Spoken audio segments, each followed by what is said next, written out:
Yo, so this is the reason why it's kind of effed up to lease on to a company. You see all those wires?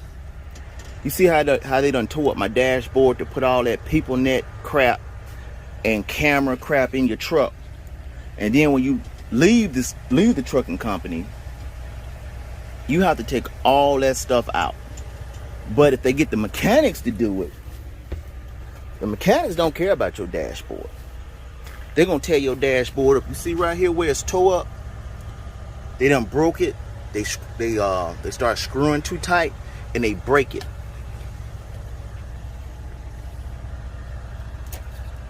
And see, you gotta tear your dashboard down just to get this mess out. They gotta tear your dashboard out just to get it out. It's almost like it's not worth leasing on. Look at all that mess. It's inside my dash. See how they done tore up my dash here? Putting that mess in my truck. Right here is messed up.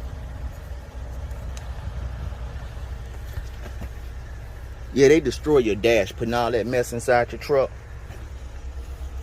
I'm gonna tell you like this here. Is it worth leasing on to a company? It all depends on if you're getting started. You know, you need somewhere to go. But man, this is my opinion.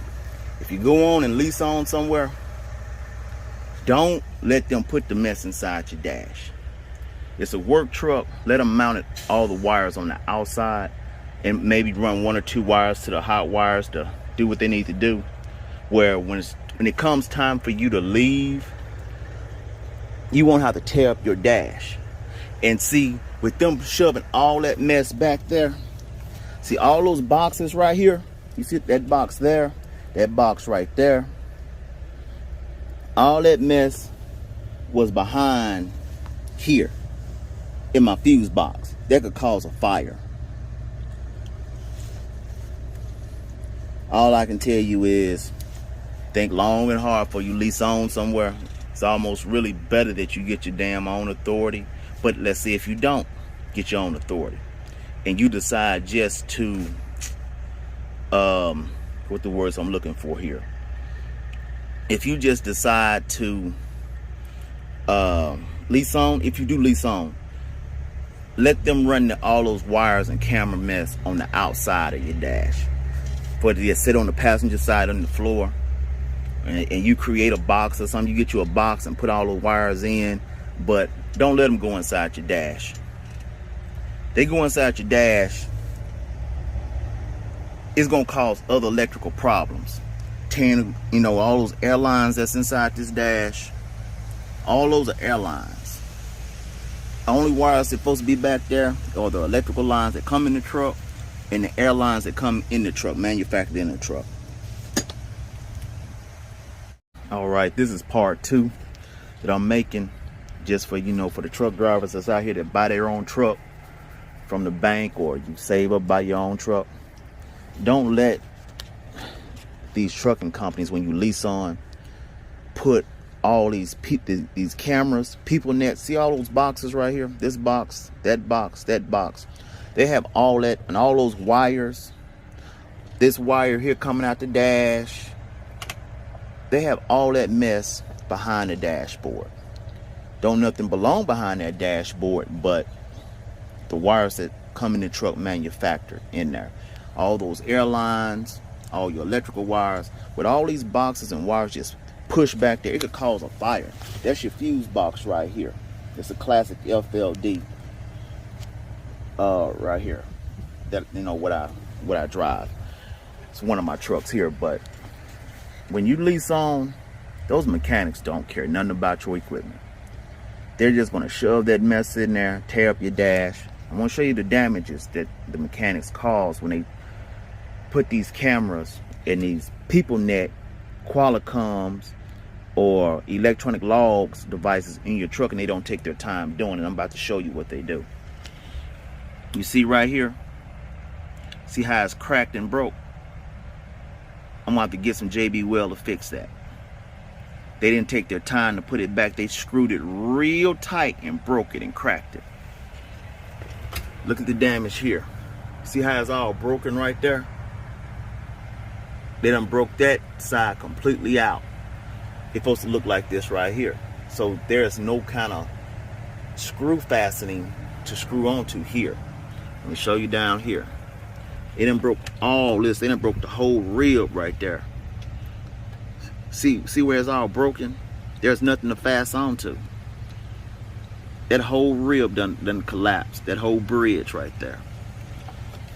Show you another one. See right here where it's all cracked up and broke? That come from them putting them cameras. That come from them putting them cameras and people nets in the truck, and they put all those wires behind your dashboard. Remember, the truck don't belong to them. They don't care about the truck. You went to the bank and bought your truck. They can't play you for a fool on Lease purchasing one. Shout out to Chase and Andrews on that. They can't play you for a fool on leasing a truck, buying a sharecropping truck. So what they do is get you to, if you bring your truck there, they're going to tear up your truck. They're going to damage your truck. Putting all those people nets and cameras in. My suggestion is, if you have to lease on, some people have to lease on, but this is my suggestion if you do that. When they want to mount all that stuff, just tell them to leave all the wires out on the passenger side. They mount it up, and let's let all the wires just be over on the passenger side on the floor.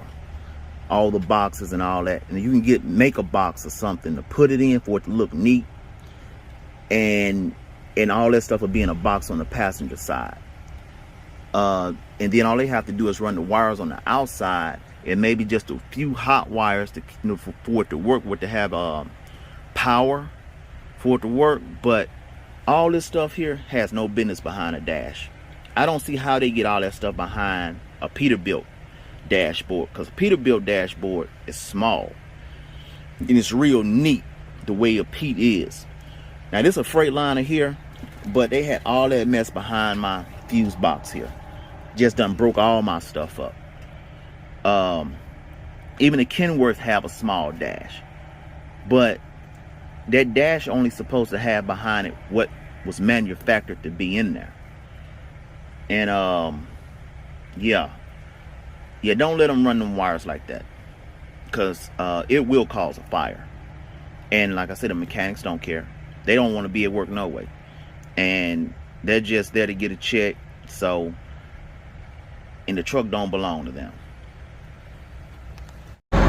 YouTube, what it do? I'm about to show you something real quick. For these truck drivers out there, hey man, every truck driver needs this right here in their truck. Believe it or not, every driver. This right here will save you $1,000 to a $1,500 service call. That right up. This right here. It got everything you need. You can charge your phone, cell phone. You can run down the road and keep this charged up.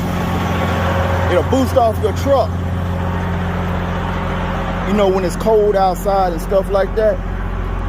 So if you need something to boost off your truck, invest in one of those. Keep that up under your bunk or in your truck somewhere, and keep it charged. And like I say, you can run down the road, plug it into your cigarette lighter, and keep it charged.